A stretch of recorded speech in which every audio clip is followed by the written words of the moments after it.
7 साल खुद साख्ता जिला वतनी इख्तियार करने वाले मुत्तहदा कौमी मूवमेंट के रहनुमा और साबिक विफाकी वजीर बराए port and shipping Babar Ghauri को कराची के जिना इंटरनेशनल एयरपोर्ट से हिरासत में ले लिया गया।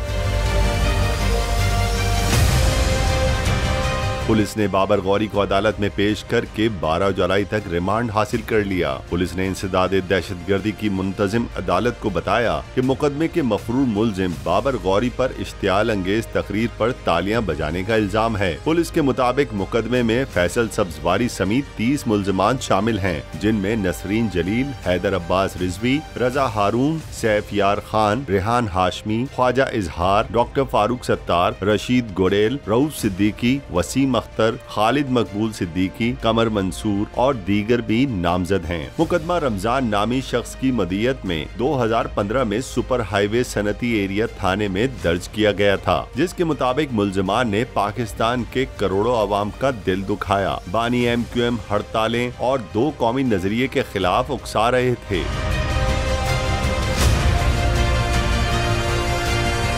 इससे कबल 3 जून 2022 को एहतसाब अदालत ने बाबर गौरी के खिलाफ करप्शन रेफरेंस में नाकाबिले जमानत वारंट गिरफ्तारी जारी किया था। बाबर गौरी ने 22 जून 2022 को सिंध हाई कोर्ट से 2 मुकदमात में 5 जुलाई तक हिफाजती जमानत हासिल की थी। विफाकी तहकीकाती इदारे FIA ने 2017 में बाबर गौरी को बानी MQM समेत दीगर पार्टी रहनुमाओं के खिलाफ मनी लॉन्ड्रिंग और दहशतगर्दी के लिए माली मुआवनत का मुकदमा दर्ज किया था। 2018 में कौमी एहतसाब ब्यूरो NAB ने बाबर गौरी और दीगर के खिलाफ एहतसाब अदालत में एक रेफरेंस दायर किया था। रऊफ अख्तर फारूकी और MQM के साबिक रुकन असेंबली जावेद हनीफ भी शामिल हैं। NAB के मुताबिक मुलजमान ने 2012 में KPT से 940 गैर कानूनी भर्तियां की और कौमी खजाने को 2 अरब 88 करोड़ रुपए से जायद का नुकसान पहुंचाया।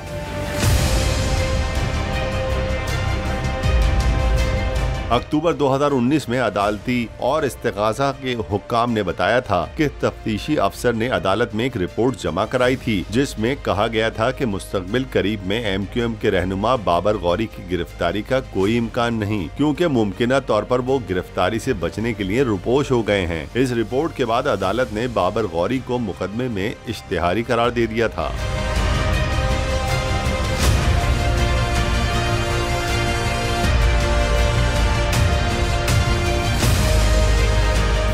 सब्सक्राइब करें और बेल दबाएं ताकि कोई खबर रह न जाए।